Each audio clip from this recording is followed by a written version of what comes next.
All right, so this is the second half of the block 2 notes. So technically we're going to call this day 11 block 3 video. We're just finishing up the rest of those notes looking at histograms. Okay, so we just finished talking about box plots. Now we're going to look at histograms. These ones are a little bit more complicated, but it's not too bad. So a histogram is a graphical display where data is grouped into ranges, and we call those bins. That's like the special name for them. And then it's plotted as bars. So it looks like a bar graph, but it is not a bar graph. It is a histogram. And you use a histogram whenever you're looking at quantitative data, so numerical answers. You would make a histogram. You cannot make a bar graph with numerical answers. So the bin is the width of the bar. So like when we looked at that exam score example, 0 to 10 points, 10 to 20, 20 to 30, those are the bin widths. And the frequency is the number of times something occurs. So it's how tall the bar is. Whoa, the bar is. And the frequency will always be the label on the y-axis. Okay, we can always write frequency there. We'll see examples where it doesn't say that, but that's fine for us to just always write frequency for your y-axis label. The x-axis would be whatever data you're talking about. Okay, so let's just start by looking at a histogram, some questions before we create one. So the histogram, use the histogram to answer the questions. One way we know it's a histogram is the bars must be touching. So they must be connected. A bar graph would have bars that are not connected, where there's a space in between them. Histograms, they're always connected unless there's no data. So like this is on final exam scores. So let's say nobody scored from 30 to 40, then that one would be blank. So it might look like they're not touching, but it's just because nothing happened there. We'll see some examples too. So first question, what is the range of the bin? That's the bar width with the largest frequency. So that's the height of the bar. So I'm looking for the highest frequency. So that's clearly this green one over here. And the bin goes from 80 to 90. Okay, most people scored from 80 to 90, the most number of people. Which bins have the smallest frequency? So I'm looking for the low bins. That would be this guy and this guy. 20 to 30 and 40 to 50. Those each only had one person, whereas the largest had 13. Okay. How many students scored between 70 and 90? So I find 70 and 90. Let me switch colors. Here's 70, here's 90. So it's actually covering two bins. So I know this green one is 13. This guy is 9, right? I'm looking at the y-axis here. 13 plus 9 equals 22 students. Okay. In what range did 5 students score in? So I'm looking for a frequency of 5, so that would be here. So, oh, there it is, this last one. So that would be 90 to 100. And then lastly, how many students received an A on their final exam? You get an A if you have 90 or above. So that would be just those 5 students in the last bin. Okay, so that's how we would use a histogram. Let's see how we make a histogram. Sorry.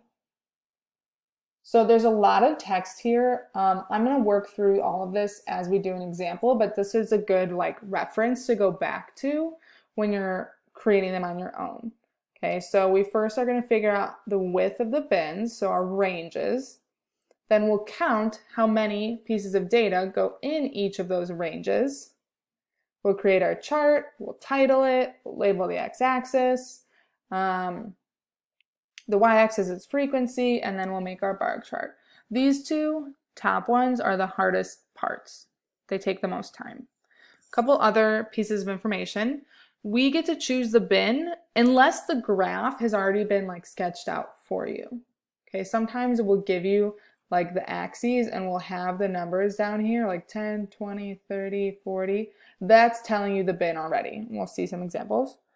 The bars go up to the next number but do not include them. I'll explain that in a second. And the bars must touch unless there's a gap in the data. Okay, so let's actually make one. I think it's a lot easier to figure out what all this means if we do an example. So here's a list of the heights in inches of Miss Welcher's first period math class. So we're going to create what's called a frequency table. This is going to help us create the histogram. So we'll need a frequency table whenever we make a histogram. Okay, and we're going to make our frequency table counting how many kids are in each range of heights that we pick. So it's going to be the height and then the frequency. That's how many kids are in that height range. So we need to pick the range that will work. So what we do is we're going to find the minimum and the maximum. So looking through the data, here's my minimum, 59. My maximum height looks like 73. And then I'm going to calculate the range using that. 73 minus 59 equals 14. So we use the range to help us find the bin size. So we're going to take the range and we're going to divide it by a number. Now you get to choose the number, but the number that you put on the bottom here, you want it to equal like a whole number. So I wouldn't put 3. 14 divided by 3 is not a nice number. And you want it to be like a number that's going to give you a lot of bins. So let me show you. When I did this one, I know right away, okay, 14 divided by 7, that equals 2. So I'm going to make a note so you guys remember. I would write this down. Choose this number. Oops. So the division will be nice, meaning like your answer would be a whole number. This number here is our bin size. Okay, this number down here must be greater than 5 because this is our number of bins, meaning the number of actual bars we're going to have on our graph.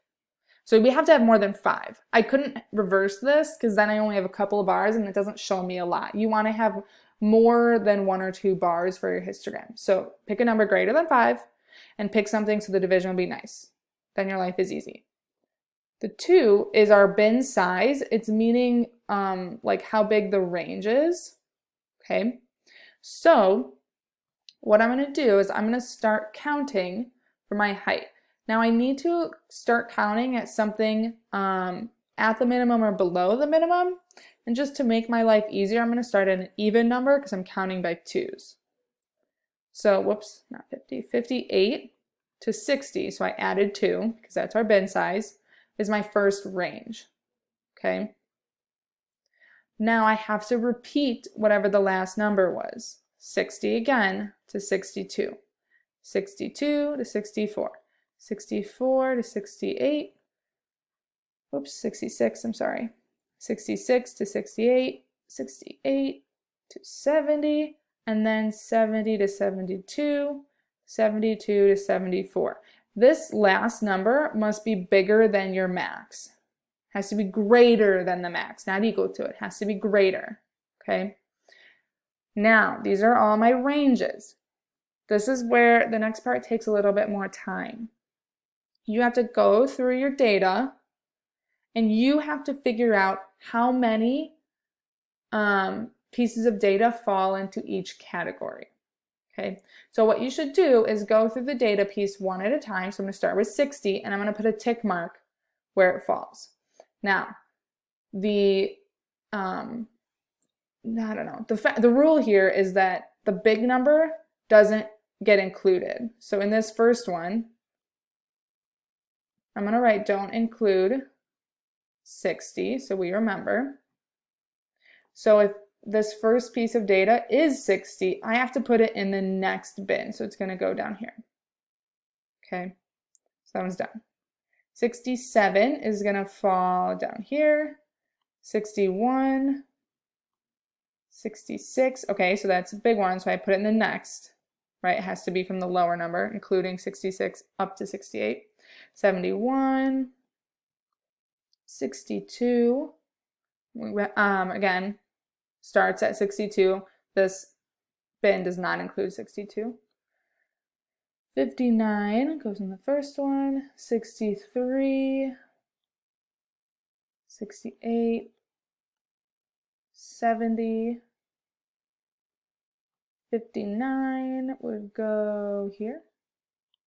64, remember the lower one is included, the bigger one is not. 73, 59 again. 68, I'm going just slowly so you can follow along. Oops, I put that in the wrong one. 68 should be here. Okay, again, the lower number is included. 69, 66, the lower number is included. And 64, the lower number is included. Okay, so those are all my frequencies. That part takes a little bit of time, and you have to kind of go slow and remember that the lower number is included, the higher number is not. Okay, now that I have my frequency table done, I'm going to actually make my histograms. So let me see if I can get both showing here. All right, so my histogram, I'm going to make a set of axes. Sorry, mine's kind of smushed so I could see both. My bottom axis, my x-axis, is my height. Oops. And then the y-axis is always the frequency every time. The bottom axis will be different depending on what you're actually looking at. The labeling at the x-axis goes directly with our ranges we set up here. So I always start at 0. My first number was 58, then 60, 62, 64, 66, 68, 70, 72, and 74. Do you see how now I kind of visually have the ranges that we wrote out here? Now to show this crazy jump from 0 to 58, I draw a little squiggly. That shows me that I jumped way more than just 2, okay? Because we're not starting 0, 2, 4, we're not including all those, so I just draw a little squiggly to show that. Looks like my frequency goes up to 4. I feel like one of these might have been wrong, but we'll see. So 1, 2, 3, 4. And then now I'm ready to draw my bars. So from 58 to 60, I had 3. 60 to 62, I had a frequency of 2. 2 again. 64 to 66 is 2. And then up to 4, I think this one's wrong, but it's okay for now. Whoops, sorry. And 68 to 70 was 2. 70, 72, 2. And then 1. Okay, sometimes it's nice to label the top if it's not clear, like where your bars actually end. And there's our histogram. So the actual histogram is pretty easy. It's this frequency table that takes a lot of time, okay? So that was a lot, but I want you to try one on your own. There's a lot of pieces of data here, so take your time. Start with your frequency table, and then you can make your histogram as well, and I'll go through both of those after, okay?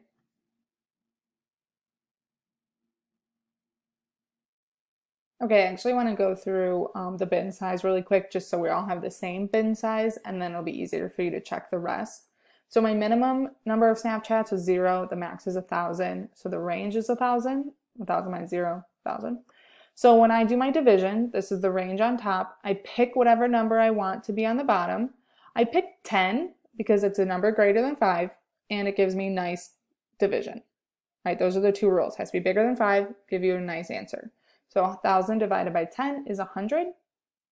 So my bin size, or the range, is going to be 100. So when you start your frequency table, you'll start with 0 to 100, and then again 100, 200, and so on. Okay, so let's all use the same bin size as you keep going. Okay, here's my frequency table.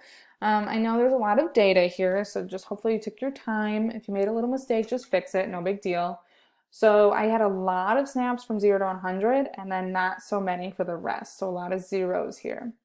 So let's take a look at our histogram with that information. So I labeled the bottom, whoops, I forgot to title it. This should be number of snaps, Snapchats. And then the left side is always going to be frequency. So from 0 to 100, there's 24, then 2, 1, 1. So this is where, yes, there's a gap, but it's because there's no data there. And we need to show that. Okay, so normally the bars touch if you can, like if there's continuous data, but if there's not, oops, sorry, then the bars won't touch because there's a gap, and it's fine. So then I would actually call this piece of data, these two people, outliers, because look how far away they are. Okay, we'll look more at that, in our next couple of videos here. But there's our histograms, so we're done.